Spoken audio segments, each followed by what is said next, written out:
Good morning, everybody, and welcome to Living Astrology with Janet Hickox. Grab your cup of coffee or your tea, sit back, and let's chat about what is happening in the stars above today, the last day of September, the 30th. Hold on here. Volume down, mischief managed. It's my favorite saying this morning. Mischief managed, because that comes from Harry Potter. It's magical. And it just seems like today's one of those days where things flipping out at the last minute, not happening the way you think they should happen, mischief managed, right? Well, I hope everybody is having a good morning so far. And today we are going to chat about several different things. First, of course, is what is happening here in the moment for the day today, the astrology of the day. Not a lot going on today, but that is because we're in preparation for tomorrow's full moon, which happens across the Aries Libra axis, the axis of love and war, the axis of self and others. So we'll have a chat about what is coming up for the full moon, what to expect from it, where it's happening in your chart, etc. And then, because it's Wednesday, it means we will also be chatting about what is happening in the 6th house of an astrology chart. So we've gone through the first 5 houses, talking about what they mean and what the rulerships are. Today we'll go into the 6th house, and then we'll have completed the first 6 houses out of the 12. So the more personal houses, if you will.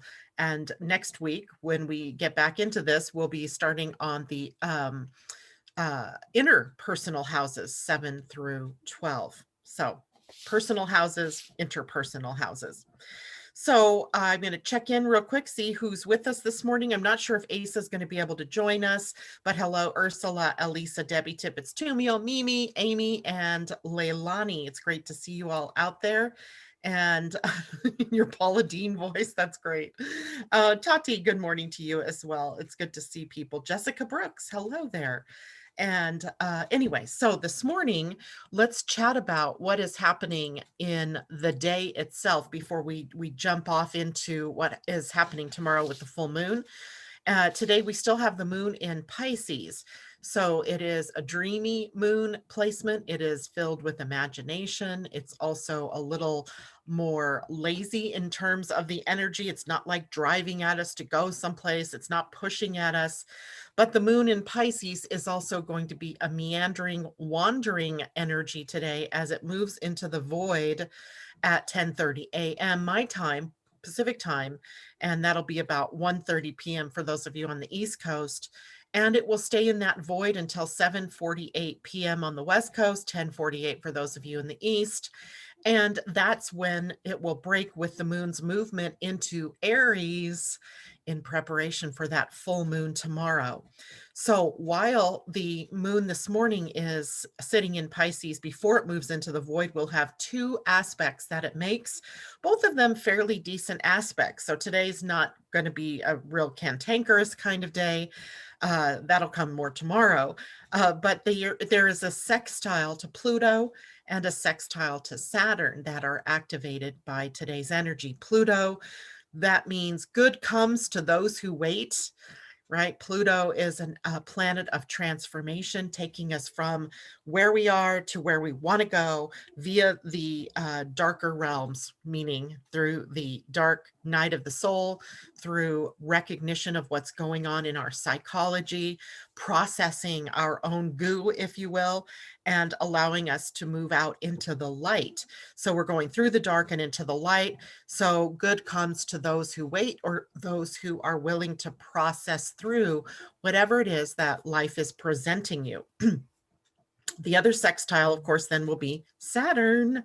And a sextile to Saturn is one that's very stable. This isn't an instability in the force, if you will. This one's stable but cool, emotionally sort of stepping back, being a little more detached or aloof, if you will.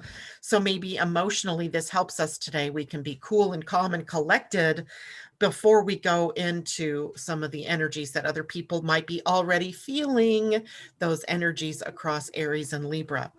It was funny this morning because I said to my husband, oh, because he's a Libra, right? So I'm like, oh, you need to be aware because you work with some Aries people and things can get conflict and confrontational for you today. He's like, oh, that already happened yesterday. And I went, I should have said it yesterday because we're building up to that in full moon energy. He works with a couple of Aries hotheads and and he's a Libra, right? So they're across an axis from one another. And so one is reflecting something to the other. And what is that? Well, likely some kind of conflict or some kind of argument or something that is tension filled, breaking because of the two energies, right? So the energy in Libra compromising and willing to make nice, an energy with an Aries making it more, outward expressed through maybe conflict or anger or upset, and how the two would work together. So I'm trying to warn him, but it's already been enacted. But I did tell him, watch it for the next couple of days because likely that is going to happen. And it's interesting because I already had another Libra friend yesterday with an issue with an Aries person in their life. So you can see that Aries and Libra are playing their roles quite nicely right now in the build up to the full moon. But for the most part, today's energy, it might be colored or peppered, spiced up with that potential for conflict and upset. But for the most part, today itself is calm and cool and stable.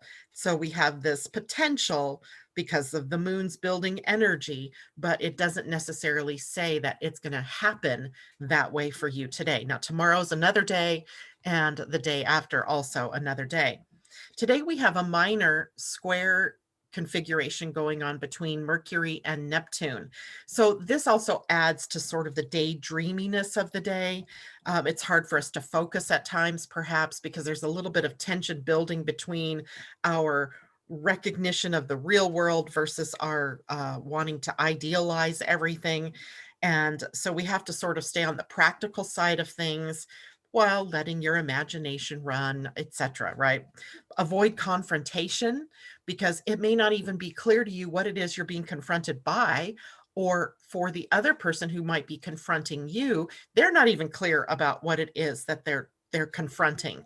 Literally, they may be confronting something deep within them, but you're just standing in as the projection field for that person to see themselves more clearly. So when it's hard for us to focus and it's daydreamy energy, nothing that really comes out is very clear. So we want to be very careful about what we get drug into today. If it's an argument, walking away may be the best bet.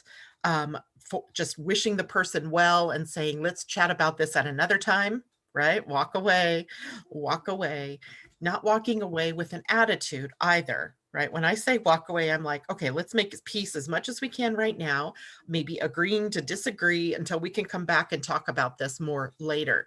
So keeping yourself from getting drawn into a drama today, because first of all, nobody's really thinking clearly.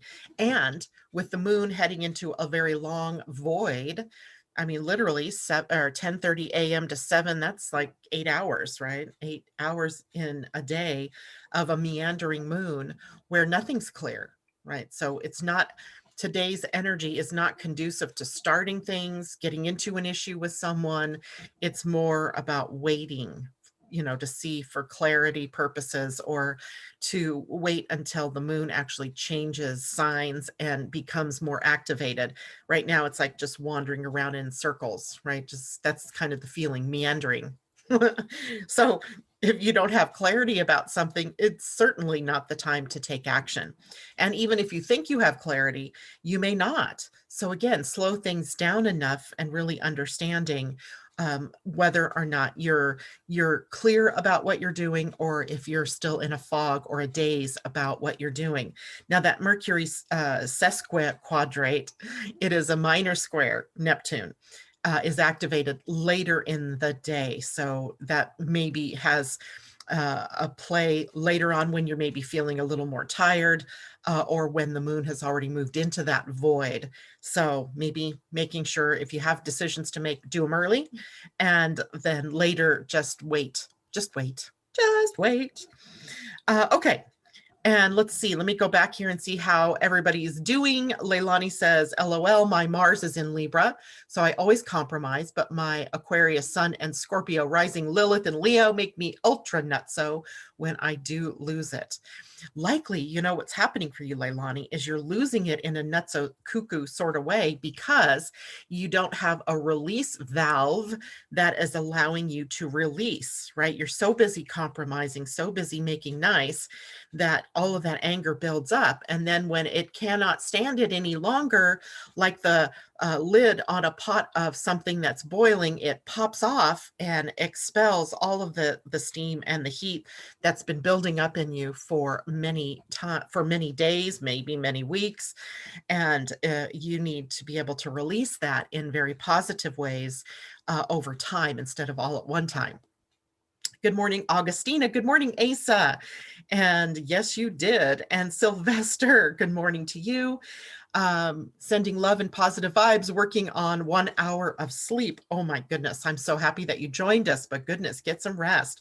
Christine, good morning. Thank you very much for reminding everybody to hit the like button, the thumbs up. That lets me know, lets my viewers know that this is worth watching. And please feel free to share it with your friends. If you like the videos, then also please subscribe. And you can even hit the notification button that will let you know when it looks like a little bell that lets you know when I'm coming on air. Okay, so who else is out here? Augustina said, I had a fight with my Aries sister and we don't ever fight. That's the energy that we're talking about here. Jennifer Peachy, good morning. And Sylvester says, sending positive energy to those in conflict. Exactly. Leilani says, so true, Janet. That's why I try to communicate well. That way, whoever gets it, I know deserves it. I know that feeling. I have an Aquarius pre-lunar, pre-birth lunar eclipse.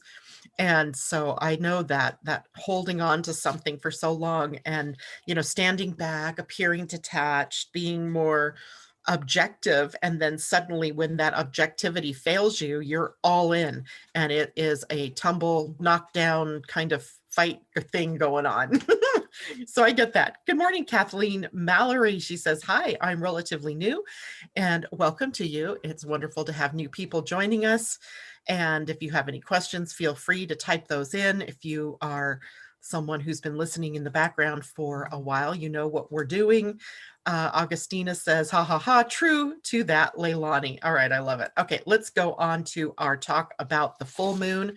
I just want to make sure I get everything in today. So our Aries full moon happens at 5:06 p.m. East Coast time tomorrow. That will be 2:06.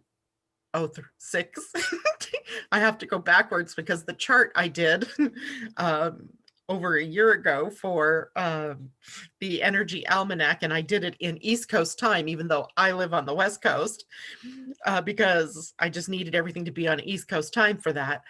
So 2:06 p.m. for us on the West Coast, 5:06 for you guys in the East. And for those of you in Europe and beyond, it will be Universal Time 21:06. That is about 9:06 p.m. So pretty much a lot of the world experiencing the full moon tomorrow during the day. And then some of you actually seeing it at its fullness in the evening when it becomes dark. Now, this particular full moon and full sun and moon across from one another, that's the full moon, are at 9 degrees of Aries and Libra. So if you look into your own astrology charts, you're going to look for where 9 degrees is of those two signs. And if you've got a transit chart, you'll see on the outer wheel where those planets are now and how they're clicking into position for that full moon. So those two houses that the sun and moon are sitting across is where revelation may be happening. So I want you to think about it like this. The full moon, the moon is the star of the show, right? It's the moon that's becoming full, illuminating something that has remained hidden from us. Likely that is an emotion, likely it is a memory, something that has been frustrating us, something that that has just been sort of elusive. And during the full moon, then it's like suddenly able to become seen, and it can bust out into our awareness as a revelation, an aha moment, or an epiphany. But it can also be an emotional explosion of sorts that comes out and reveals something to you about what your true feelings are about something, about what you really desire, or where you really want to go, or who you really want to be. And then in that process is also the possibility of things coming to a head, a completion, a letting go of, a surrendering, to the two luminaries being very bright in all of this so that we can see clearly the path in front of us. Now, that doesn't necessarily happen in just a moment. It can, right? An aha and epiphany certainly can, but it really has ramifications over the course of the next 2-week period between the full moon and the next new moon. So for a couple of weeks after a full moon, we can be grappling with the implications of what was revealed, what was completed, or what was the epiphany that we had. So just know that it's not just done today or tomorrow, as it were. It could be something that's drawn out. And more than just that, it can be something very subtle. I doubt that this moon will be subtle, but it's always possible that a full moon brings the subtle to the surface. Things that maybe you cannot change in the moment, but that could be where the frustration and anger or upset come during this particular lunation. Now, this is again, a lunation across Aries and Libra, an axis that is about relationships, right? Aries, the self, Libra, other. And how do we project upon one another? How do we live together in relationship? Aries is our self assertion, right? Our self individuation. It is the promoting of the self. It becomes very self centered, if not selfish energy, while Libra, on the other hand, is compromising energy. So we have the moon in Aries pushing us forward to assert ourselves in the world. Libra, where the sun is, asking for balance and compromise and tact and diplomacy. You could almost see last night in the debates how that wasn't in evidence at all, right? It was very Mars Aries oriented, and no statesmanship involved there whatsoever. It was, I watched bits and clips of it. There's no way that my heart or my stomach or my soul could handle the whole of that, but seeing the clips and so forth, I was like, oh my gosh, this is never, ever going to be a good thing, right? When the people that we look to for possible leadership or for leadership in general are displaying such juvenile characteristics. So it's in our faces, right? It's in our faces. So where are we apt to be that way? So the sun in Libra is harmonizing, compromising, and compromising in a good way, creating win-win situations. That's what I mean by compromising, although sometimes it can go to that other end of that spectrum. It's diplomatic in relationships where the moon in Aries is ready for battle. She's assertive. She has courage, the courage of her convictions, and she's ready and willing to put herself forward. So the full moon asks us to strike a balance, right, between these two parts of ourselves, the part of ourselves that is forthcoming and wants to push ourselves out there in the world, and the part of ourselves that wants to be part of a relationship, that wants to be at peace and in balance with everyone. And so we're being taught during a full moon, or being asked to balance independence with dependence, which becomes interdependence, right? That's a part of this full moon. We're seeking illumination as well during this period of time in and what is declared in our lives out loud, either through words or actions of others or what we're seeing around us, and what's revealed now or what's completed now may not be particularly rational in the moment, right? It might feel unnatural to you to say, I'm done with this. And then there's the practical that comes later. Now, how do I get myself out of this, right? How am I going to do that? In the moment of the heat, it all seems so real and it seems so easy, to just say I'm done and I'm out. But then over the next 2 weeks, you have the ramifications. How do I do that? Now, how do I go there? How do I get out of that? And then we have to ask ourselves the question about, are we honoring ourselves and the other proportionately and appropriately even, right? Are we balanced between self and other, or are we leaning more to the other? Are we leaning more to the selfish? And is that appropriate, right? Is it even, are we even able to manage that for this period of time? Now, I'm checking quick to see if that was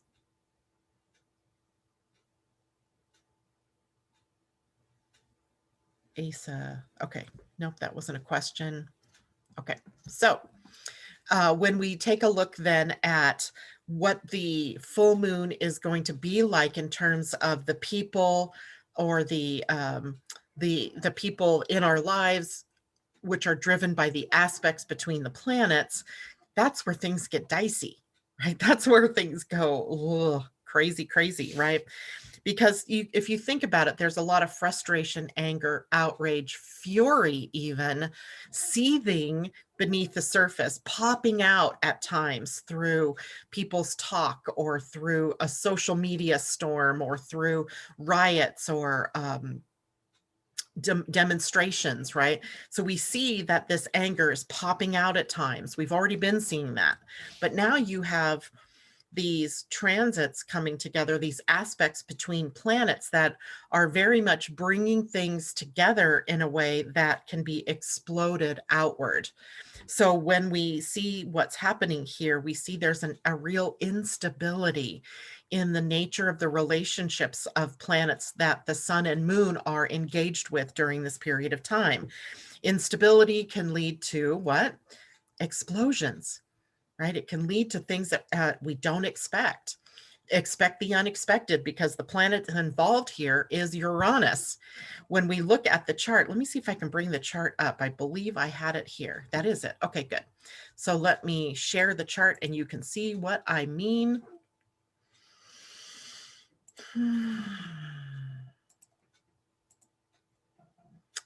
All right, so here we go. Here is the sun and here is the moon. Moon very close to a conjunction with Chiron during the full moon. The sun up here kind of by himself in the sign of Libra. There's nothing else going on in Libra, but look at who he's connected to via an inconjunct, right? Or a quincunx, which is a very destabilizing kind of connection.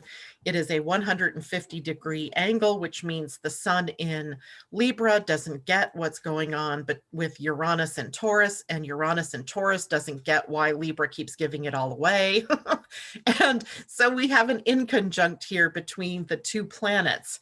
And that inconjunct is the unstable connection, right? This is where we can have instability in our emotions, and that can boil over and expand out or explode outward as anger or upset or rioting or demonstrations or saying the wrong thing at the wrong time. Right? So actions and words right now, hard to monitor because we are not necessarily in the mood to be able to do that. Now, the ruler of the full moon, right? The moon is in Aries. Let me bring that up here. The moon is in Aries, conjunct our wounded healer, right? So conjunct Chiron. They're both opposing the sun. So you think there's some wounds and some healing that is potential here. Definitely. Either the wound being triggered by somebody or something, some event in your life, or it being triggered to healing by the same thing, somebody or something going on in your life. But the ruler of Aries is Mars. and Mars is in Aries right now, retrograde. They're not close to each other, technically speaking, by degree, but they are in the same sign. So we have an empowered moon. We have an empowered moon. We have an empowered Mars.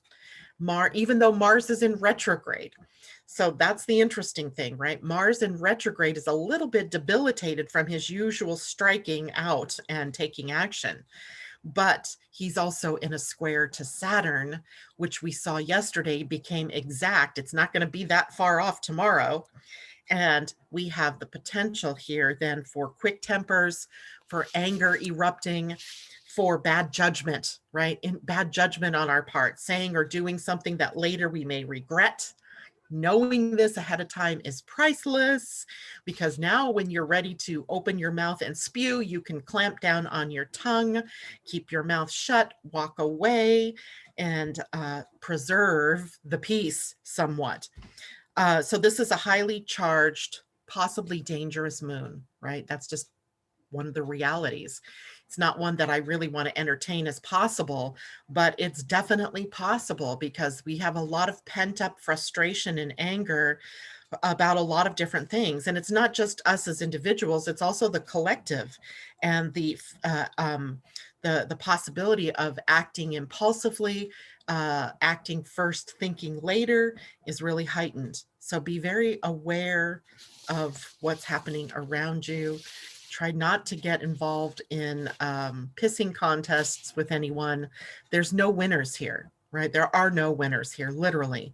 As in last night's debate, there are no winners when people just devolve into teenage behavior. It just doesn't go where you think it's going to go. So try not to play in that field. The best antidote then is to rise above that and create peace wherever you go, maintain a loving presence around you, and try not to put yourself in any positions tomorrow and even the day after tomorrow and even today that you might have the possibility of creating tension or an argument with someone. And, I'm not saying that there aren't things that should be said or things that should be done, but we're just not clear, right? It's almost like that fog, that red anger that comes over us when we get, triggered, when we react, is begging for us to become more response-able, right? To be able to respond to what is showing up. But that also means in the right time, in the right place, in the right way, right? So just keep that in mind, but also keep in mind that other people around you are not listening to this particular broadcast. They're not hearing that there's this potential, and they may just act in a reactive sort of way. And you might be the receiver on the receiving end of that, because you can say, all right, I get it. You're upset. How about if we table this for a while, maybe go take a walk, go for a run, go do something. And then we can, bring this back into focus after this heightened energy passes. That would be the best way to do it. Now, if we look at human design, the sun is at the gate 18 during this full moon. The earth and the moon are the ones in a conjunction. So it's implied in our picture there that the moon and the earth will be in a conjunction. So we have moon, earth, Chiron essentially in a conjunction. So we can be easily wounded. We can be easily triggered emotionally. And then the earth means that we might take action on those things practically. What is practical in the moment may be not correct, but we may, just be chomping at the bit so much that we just can't keep a lid on it. It's like a volcano, right? Once it gets triggered and activated, it just has to spew. And so we may need to take steps to be able to monitor that. And the moon and the earth conjunction with Chiron are at the gate 17, which is the gate of opinions, right? Where we may just be spouting out things that we think we believe, that we think we know about, but we really don't, that there's no truth here in the gate 17. There is no truth here yet, because it is a part of the scientific method where we go out and we test the hypothesis. We have no facts yet. We only have an opinion. right? And I pulled out my book of lines this morning. This is the book that I like when I need more insight, called the Book of Lines. It is written by Ketan Parkin. Discover the person you were born to be. But in this book, he takes each of the gates, and I know a lot of you have seen this before, but some of you are new. And he takes the gate, the 17. You get the I Ching symbol for it. You get to know what it means through the I Ching. You see where it is on the human design mandala. And it shows you here where that gate is, 17 in the ajna. It tells you it's part of the channel 1762. By the way, 62 are where we have gathered some facts, but 62 isn't in play, right? It's 17 that's in play, the opinion, right? The untested, untried, untrue until we can prove it hypothesis or opinion. And then over here on the other page, then he tells you more about it. He goes into the depth of what it means through the gene keys, and then through each of the lines, right? The lines being the little exponent number that you see. You can't see it, but if you look in your own human design chart, you'll see a little exponent number. So you have the main gate raised to a number. And the whole reason I had that out, I'm sorry, my mind is wandering here off into an email I just saw that came through that was disturbing, and I shouldn't have looked at it, and I did. So now I'm triggered, but I'm going to hold my tongue. 17.6 is the line that the Earth and the Sun and the planet Chiron will be at. And it says, being the Bodhisattva, attuning to the higher levels of human consciousness. So by attuning to a higher level, we can maintain our distance from the anger and the upset. The moon is empowered in that particular line, and it says the finger pointing at the moon. You can access the sincerity and simplicity of life, and you foster and express wisdom in ways to honor and align others in their own lives. So there's a high side to the moon's placement here. We just have to remember that in the moment, right? So watching what you say, how you say it, when you say it, and recognizing whether you're spouting an opinion or is it a fact. And because the facts part is sitting on the throat center, have you been invited to speak it, right? There's the other part of this. Have you been invited to speak, to put words to whatever it is that you are seeing as an opinion? Even if it's married to facts, do you have the permission to speak it? That is always the way that the throat center works. It works best when it is invited out, right? Somebody says, how does this dress look on me? And you say, whatever it is, right? That's when truth can be valued, heard, and recognized. Up until then, it's just a bunch of huffing and bluffing and maybe not even invited words that no one is going to hear or recognize in the way that you are trying to put it out there. All right, I'm going to head over here, see what people are thinking and what people are saying. Leilani says, I'm not tuning into the politics unless there's going to be a battle to the death in a baby pool full of pudding. Pudding. like a mud fight, but with pudding. Oh my gosh, wouldn't that just break the spell and everybody would start be laughing and having a great time? I don't know. But you know what? Here's the other thing that happens. What starts out as all fun and games can quickly shift to anger and upset, like nobody's business during this period of time. So maybe it's even best not to get involved in things like that. Andy says, I have my Mars 3 degrees in Aries in my 9th house. So this is an expansive house for you. So you're having to look at your higher truths, not those opinion truths, but the higher truths that are happening in your life for you. And thank you, JLo, for that.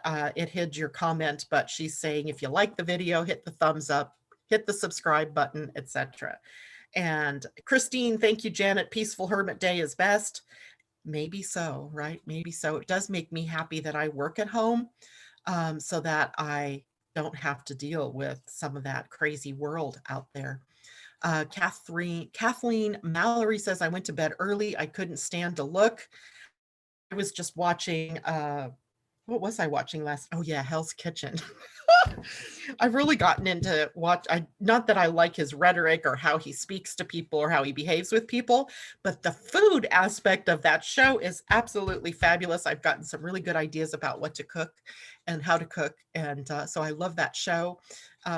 So Hell's Kitchen, one way to get through this time. Let's see. So Leilani says, at Kathleen, it will only serve to drain us. We missed nothing. And you know your own energy best. So you know what you can tolerate and what you cannot. And I know for me, this has been a difficult week energetically. I felt heavy all week already. Did I really want to add anger and confrontation on top of that? No, I did not. So if you know your own energy, you know what it's going to do to you, then it's best to steer clear of it if you can, right? It isn't really a part of your reality. If it's meant to be your reality, you would have been drawn to watch it, to take part in it in some way. So here we go. Mimi says she watched it all. I would be sure she would. Unsure I can do that next time. Yeah, I get you. Oh, Mimi, blessings to you. Jessica Brooks, I felt triggered by the overtaking and such disrespect toward each person.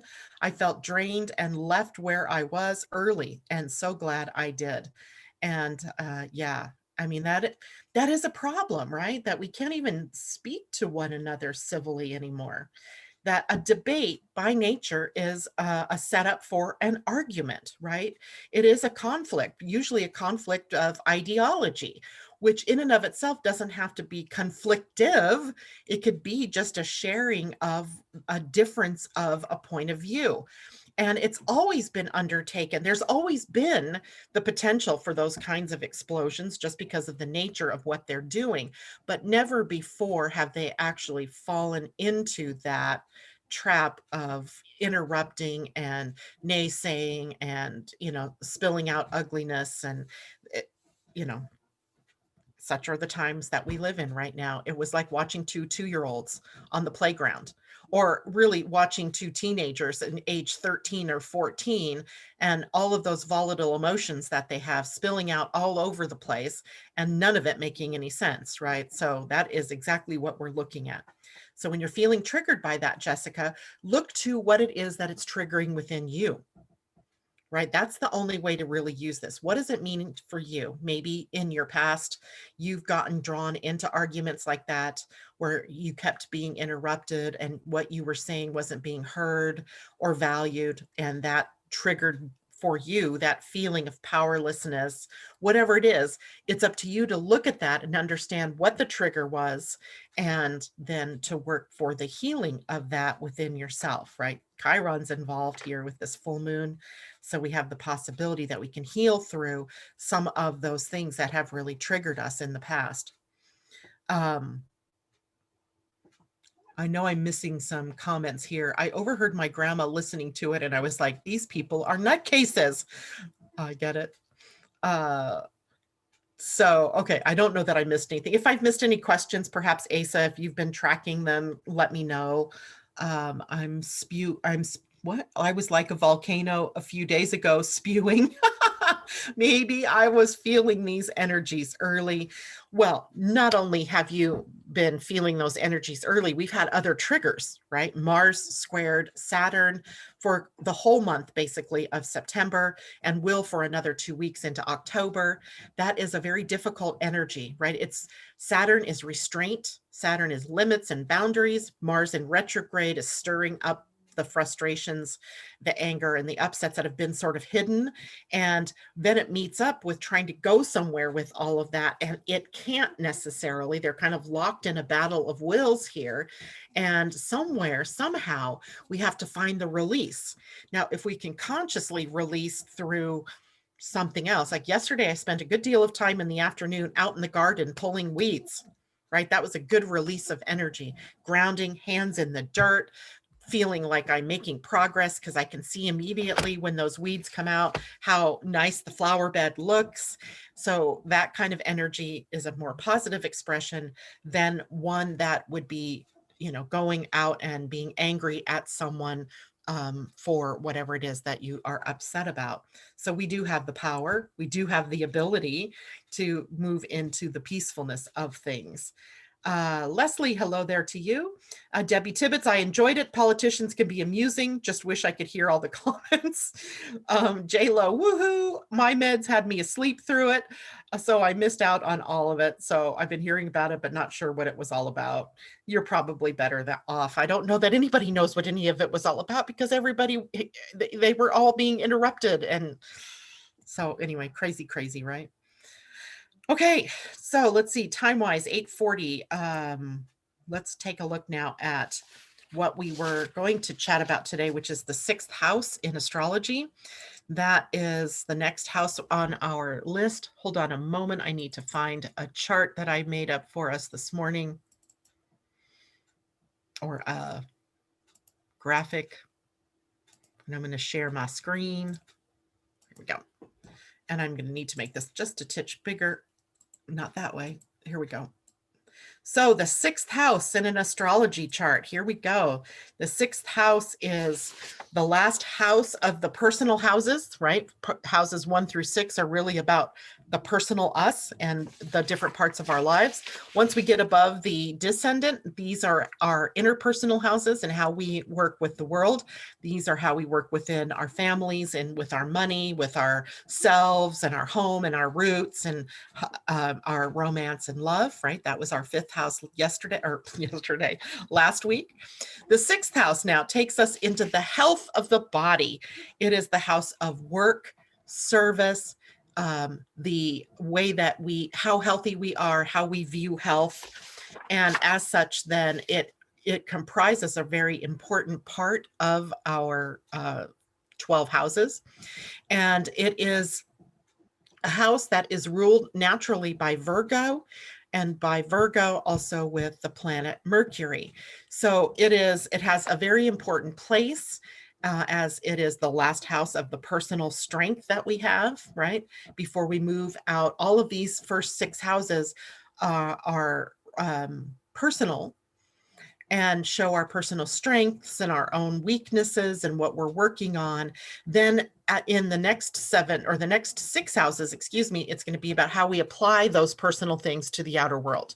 So that's the difference here. So the 6th house in the area of work, it is really about where you work, right? The environment about work. Are you working from home? Are you working in a crazy environment? Are you in a big city? Are you in a rural area? And your preferences as to where you work. Even if you would prefer to work in a rural area, but you find yourself living in a big city or having to commute to a big city to work, you can create an environment in the workplace for yourself that connotes peace or calm and that type of thing. So it's the environment of the workplace and what you prefer to work in, as well as the employees that you work with, or how you as the leader of maybe a group of people are as a boss, and or who your boss is. So employers and employees. This is the house about the training that you might have had to undergo for the work that you're doing. So for example, when we talk about the 3rd house and the 9th house, these are houses that are about education. So the high school through high school here in the 3rd, and the 9th house being university college level. In the 6th house, it might be trade schools that we attend, right? Maybe if you're a beautician, you go to beauty school. If you want to be an IT tech, you might go to a tech school, those kinds of things. So it hones it into the smaller school that you might be involved in training for the job that you want to do.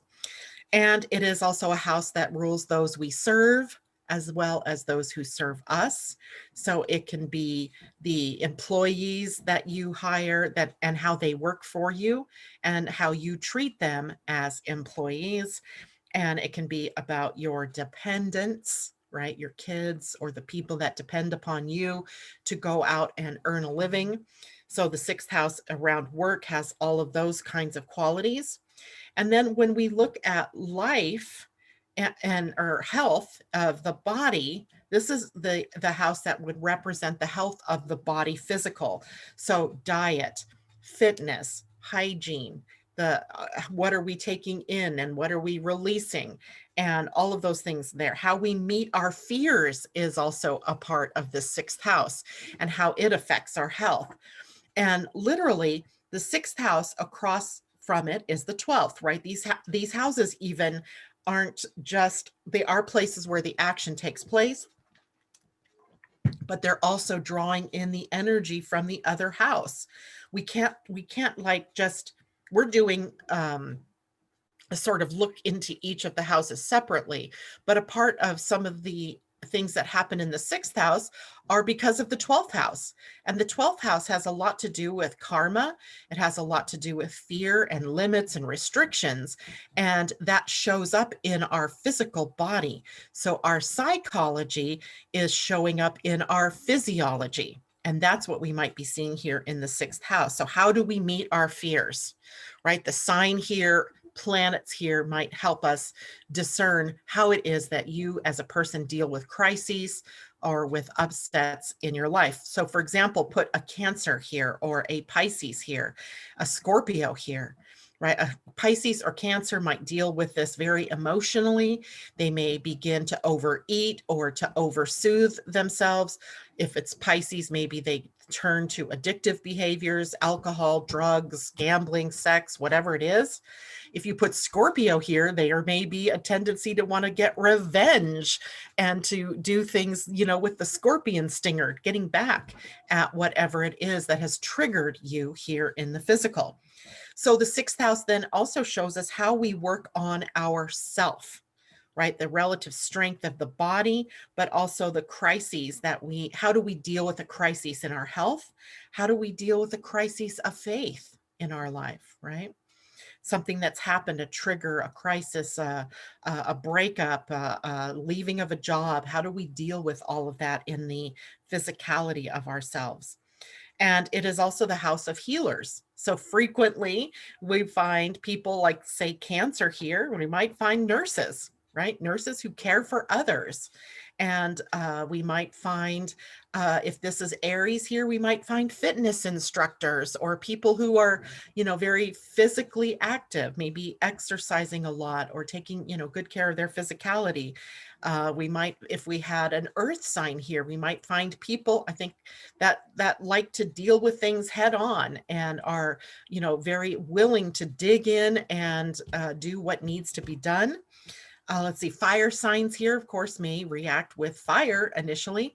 Sagittarius here, for example, may be very active and exploring and willing to look at all of the causes for whatever it is that's happening here. So we have a lot of different ways that the sixth house can get expressed based on the sign. And then any planets placed in there may further change the way that that sixth house is set up. The sixth house is also the house of the daily routines in our lives, right? How do we live our daily life? Those simple questions. What will I wear? What color do I want to be today? How am I going to wear my hair? When am I going to, put my makeup on? When am I going to do all of that stuff? Have I taken my vitamins? Have I made my bed? Have I put things away? Have I fed the dog or the cat? All of those things that keep us on time, right? That keep us in routine.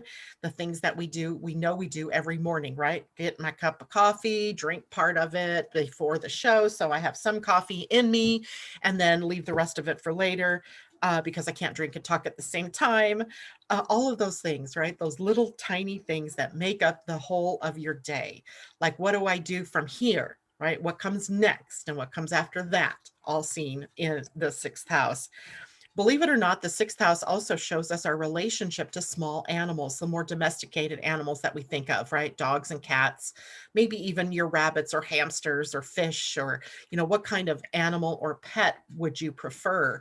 The 12th house alternately rules large animals, cows and horses and llamas and, all the things that we think of as the bigger animals that we might be interested in. So our house animals, our home animals, and our farm animals on the other side. The sixth house also represents duties, responsibilities, and how do we meet up with those in our lives, our obligations, and are we someone who procrastinates, or do we meet them head on, or do we put off until tomorrow what we don't want to do today? How do we feel about what we need to do on a daily basis? How do we confront the issues that we have in our lives? How do we rise up to meet challenges and crises in our lives? Do we meet it head on? Do we hide from it? Do we confront? Do we and then hide? Do we eat our way through it? Do we drink our way through it?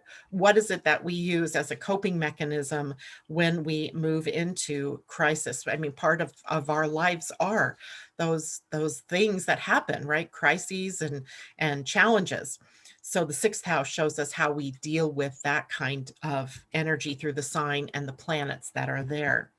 This is also a house in the more negative expression, can be people that take things to the nth degree, workaholicism, exercise mania, right? We've all seen people that are just manic about that. Hypochondria, people who are constantly aware of every little thing that's going on in their body, and they choose to look at it as, I'm getting sick. Something must be wrong with me. I've had this ache in my back for a week. I must have sciatica. I'm making it up. I don't know. But hypochondria. I actually have people in my life who are like that, and they drive me absolutely bonkers, because the first thing out of their mouth anytime they come into contact with me or anybody in the family is all about their health. My blood pressure, I can't walk, I can't do this. Drives me crazy, right? So if you look at a chart of someone, perhaps Virgo sitting there, or planets like Mercury there that are debilitated in some way, you might have the tendency to see somebody who is expressing the extremes of health or exercise or work, or a person even like a Mother Teresa, who, as much as we loved her, spent a good deal of her time dealing with a specific people in her life, right? Poor people, or the ill, or the infirm, and how much of her service was out of balance, perhaps, with how she took care of herself. I don't know, because I've never read any stories about her. But when you think about even how we serve others, which is a part of the sixth house, do we do it in balance and harmony, or do we get out of balance, right? How do we deal with that? All right, questions about the sixth house. And let's go back here. Okay, so Asa must have asked me a question here. Indeed, she did. Question, Leilani is asking, what does it mean when you have an empty sixth house? That's a good question, because you could have an empty sixth house, but it never means what you think. Like, I haven't got health, or I don't get to exercise, I'm not working. It doesn't mean any of that. It means that we have to look to the ruling planet for the house and the sign that is there. So for example, if you have Cancer there and it's a completely open house, we might have to look at where the moon is in the chart, because the moon and its house is going to pertain to that sixth house for you. And planets that transit through the sixth house at times are triggering events that could bring on a crisis, or challenging you to be better at something, to work harder, job changes, arranging of your life. So planets transiting have an effect on that sixth house as well. And again, knowing what the sign is can help you determine what the ruling planet is. So for example, if you had Scorpio there and Pluto or Mars were making a transit through that sign on that house, you might be very aware of the need to watch how things are transforming. Are you being something that needs to be regenerated, and being able to take action on those things that need to maybe regenerate your health or regenerate your work, that kind of thing. So I hope that helps. Puffing Pixie, what do you think it means when you have your South Node in the sixth house in Pisces? Well, I would say the South Node is always going to take you back to the past, right? Maybe past lives, a karmic string, a karmic strand connected to that sixth house of work, of service, or of health. Pisces likes to dissolve right, into something. So did this in a past life create a sense of you dissolving your responsibilities into, not being responsible? Did you dissolve your ability to serve, maybe by not dealing with your own problems, but dealt with everybody else's problems? Did you suffer from addictions in previous lifetimes? So note what's coming up in your life about your health, about your job, and about the people, the daily routines that you get yourself into, because that may be the source, right? Past lives, the past experiences. And now you need to take that Piscean dissolving disillusionment and move it to the North Node, which then for you must be in the 12th house and in the sign of Virgo. So being practical and down to earth in how it is that you making a routine, right? Having a routine, taking care of those visits to the doctors, to the dentist on a regular schedule, so that you don't go into fear about your health or about the things in your life that disrupt your life, like crises, etc. So hopefully that helps there. Puffing Pixie Taylor, I have Gemini there with my Mercury in the 12th house, subconscious influences, right? Fears, limits, blocks, past lives, things that are kept in a prison of sorts, you even keeping yourself in a prison in the 12th house, affecting how well you're able to speak to what it is that you want to do in your life. So hopefully that helps. And J-Lo have Uranus there at 0 degrees. Does it make it stronger because it's closer to the house aspect of what governs the house or the placement I have it in? Yeah, that's a loaded question, J-Lo, because it does. A 0 degrees and a 29 degrees are always like calling attention to something for you in your life. Uranus might be calling your attention to awakening, right? Awakening through your health, awakening through the work you do, awakening through how you serve others. So Uranus here may be giving you opportunities to become more service oriented, to deal with crises in a more organized, way. Did you tell me what sign that was? I don't know so you have, I need to know the sign to really know, or look at the sign. You yourself can almost interpret this for yourself as to what kinds of crises that you have to deal with. And Puffing Pixie says, thank you so much. That really helps. As I've grown older, I've learned to stick to routines and keep up on health checks, as well as be disciplined about any drinking. Absolutely.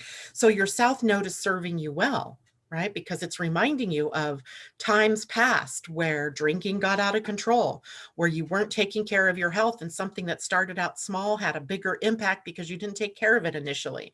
And so you have a lot of potential here to really move toward that Virgo North Node. It doesn't mean that you leave the imagination and the creativity of the sixth house Pisces behind. You incorporate that into how you routinely show up in your life. The house is Scorpio, J-Lo says. So Scorpio, Uranus, things that have a huge transformational effect on you. So big, very emotional things.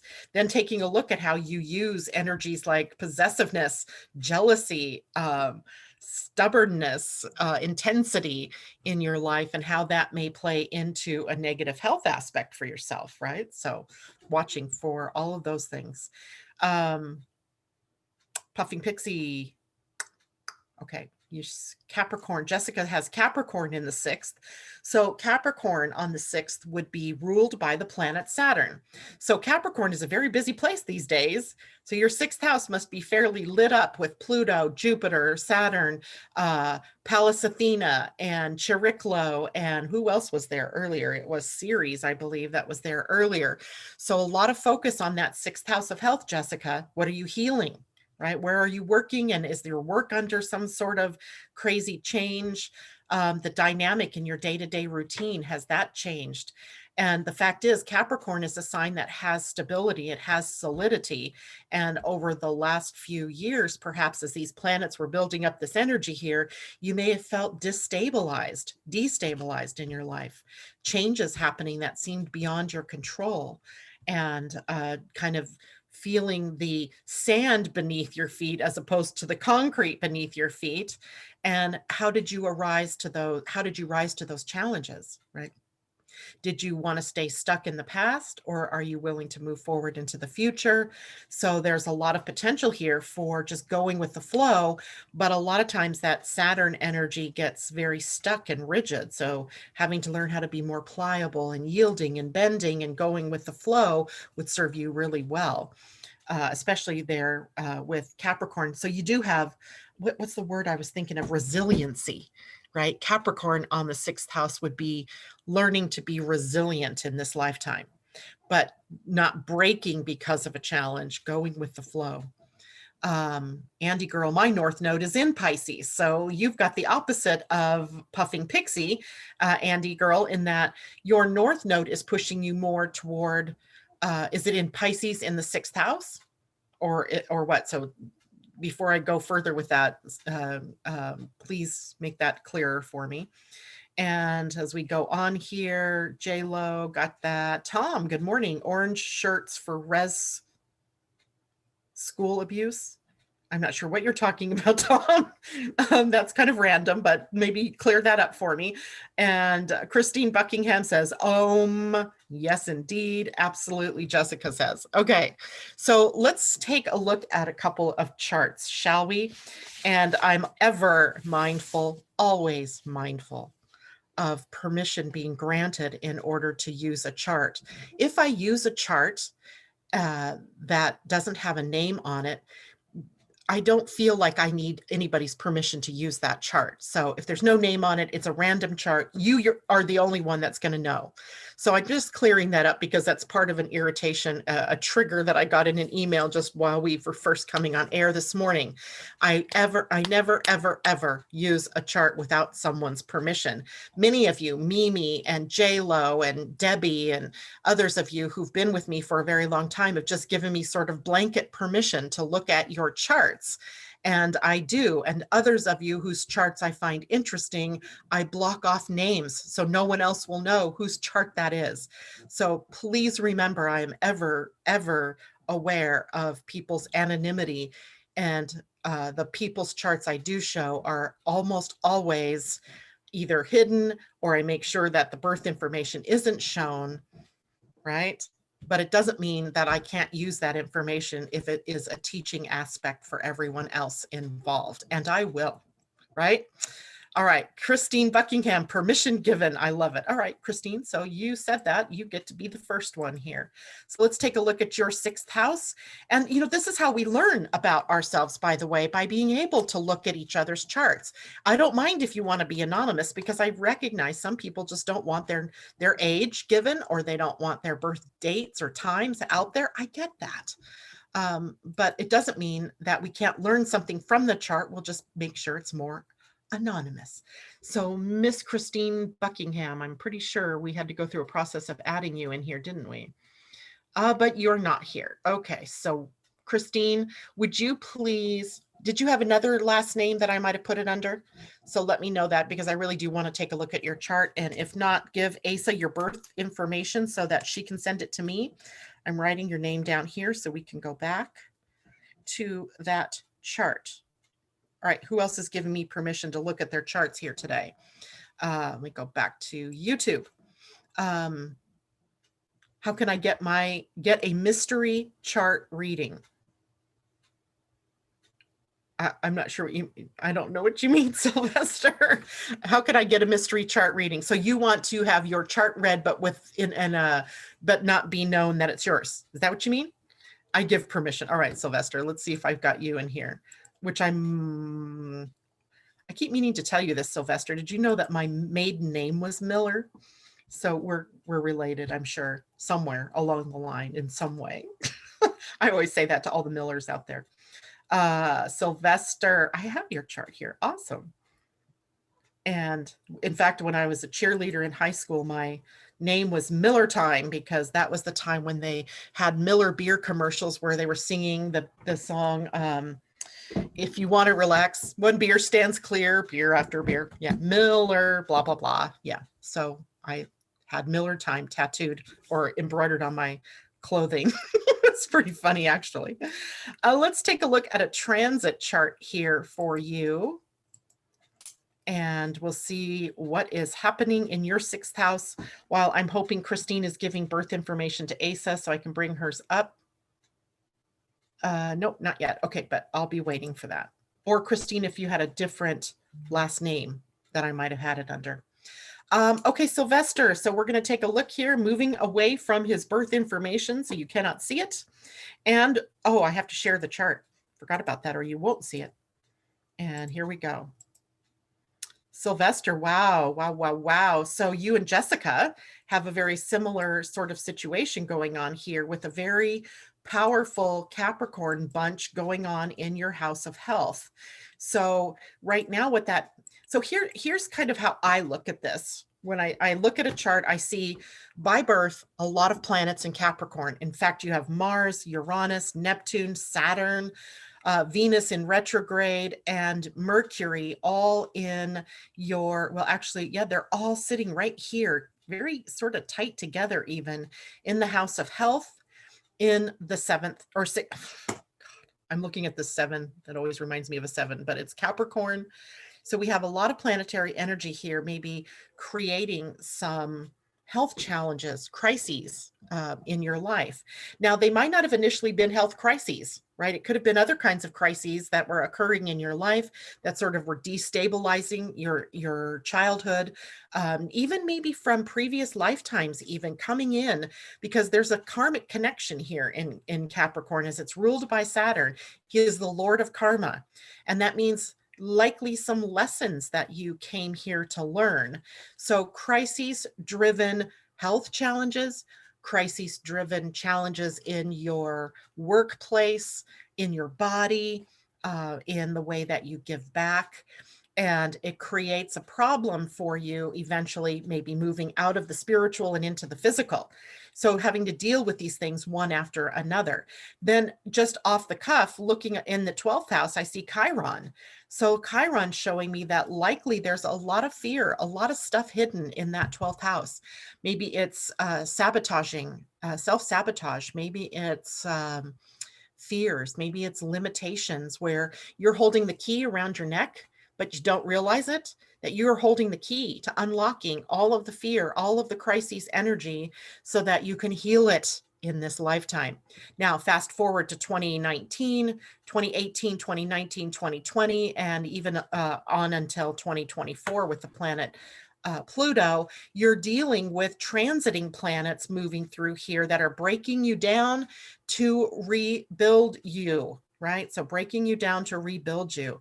So as these things are coming up, applying love, applying peace, applying, just a processing of all of the caca that is in there that needs to be regenerating your health, that needs to be imagining what is possible for you. So you have a potential here for really moving through these crises periods in your life and renewing yourself, right? Becoming more sustainable and having more of the pleasure side of life than just the challenging crisis-oriented sort of energy. Hopefully that helps you out there. Let me see, I just saw something pop up here. Aha, okay. All right, so does that make sense? And Sylvester, while you are thinking about that, I'm going to go over here and add in Christine's new information. Stop sharing my screen for a moment. And then we'll look at Christine's chart.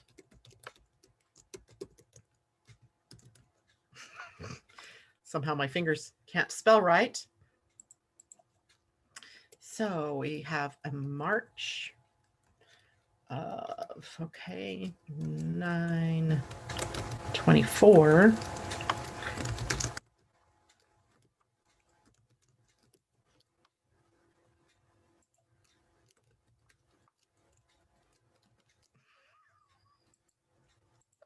I'm having a healing crisis with my fingers here. There we go. I couldn't get it to come up with New Jersey. And there we go. Irvington. There we go. Perfect. All right, so let's bring up your chart. And Christine, let me share the screen. and take a look. So you're one of the ones that have Scorpio sitting there. This should be fun. And let's share. Okay.